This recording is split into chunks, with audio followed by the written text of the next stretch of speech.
اردو اشن کے معزز ناظرین السلام علیکم۔ میرا نام فائزہ ہے۔ میں بھی عام لڑکیوں کی طرح چھپکلی، کاکروچ اور سانپ سے ڈرتی ہوں، لیکن سانپ سے کبھی زندگی میں سامنا نہیں ہوا تھا، اس لیے اس کا کچھ تجربہ بھی نہیں تھا۔ بس تصویروں اور ویڈیوز کی حد تک سانپ دیکھا تھا۔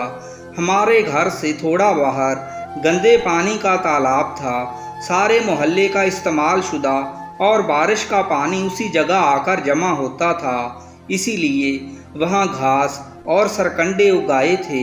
وہ جگہ دیکھنے میں خوفناک لگتی تھی۔ سارا دن پرندے وہاں خوراک کی تلاش میں جمع رہتے تھے۔ ایک دن میں نے وہاں سے گزرتے ہوئے پہلی بار سانپ دیکھا۔ منظر کچھ ایسا تھا کہ ایک پرندہ شکار کے لیے مینڈک پر جھپٹ رہا تھا، لیکن پرندے سے پہلے ہی ایک سانپ پانی سے نمودار ہوا اور مینڈک کو نگل گیا۔ میں خوف زدہ ہو گئی اور جلدی سے وہاں سے گزر کر گھر آ گئی۔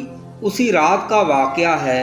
ہم گھر والے چھت پر سو رہے تھے، گرمیوں کا موسم اور چاندنی رات تھی۔ میں بستر پر لیٹی اسی سانپ والے واقعے کے بارے میں سوچ رہی تھی کہ اچانک مجھے سامنے فرش پر کچھ رینگتا ہوا محسوس ہوا۔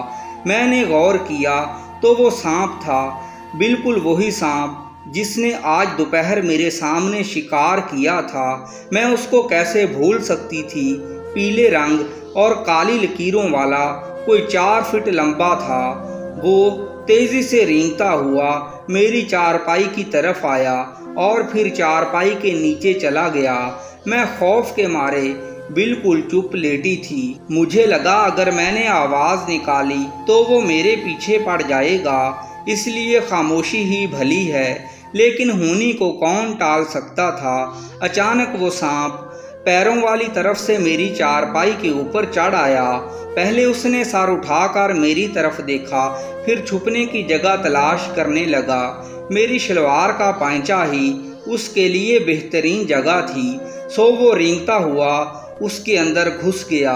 جی ہاں، اب وہ میری ٹانگ پر سرکتا ہوا اوپر کو آ رہا تھا۔ جلد ہی وہ میری رانوں پر پہنچ گیا۔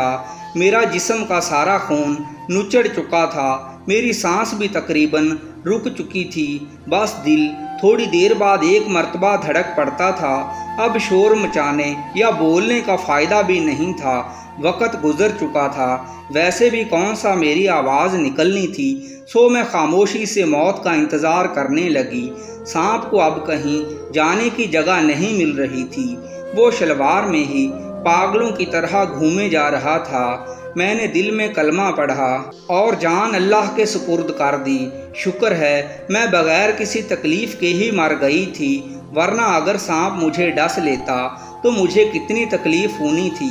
پتہ نہیں میں کتنی دیر مری رہی، پھر مجھے لگا کوئی مجھے جگانے کی کوشش کر رہا ہے، زور زور سے مجھے ہلا رہا ہے۔ میں نے آنکھ کھولی تو میری امی تھی جو مجھے کہہ رہی تھی، فائزہ صبح کے 10 بج گئے ہیں، تم ابھی تک سو رہی ہو، جلدی سے اٹھ کر نیچے آؤ اور ناشتہ کر لو۔ میں اٹھ بیٹھی۔ مجھے کچھ یاد نہیں تھا کہ رات میرے ساتھ کیا ہوا تھا۔ جیسے ہی میں چارپائی سے نیچے اتری، سامنے وہی سانپ موجود تھا۔ میری چیخ نکل گئی۔ امی نے کہا، بیٹی ڈرو نہیں، تمہارے ابو نے صبح ہی سے مار ڈالا تھا، تمہاری چارپائی کے نیچے بیٹھا تھا، شکر ہے تم کو نقصان نہیں پہنچایا۔ میرا جسم کانپنے لگا، رات کی ساری باتیں یاد آ گئیں، لیکن شکر ہے کہ میں زندہ تھی۔ امی کو کیا پتا اس سانپ نے رات کہاں گزاری تھی۔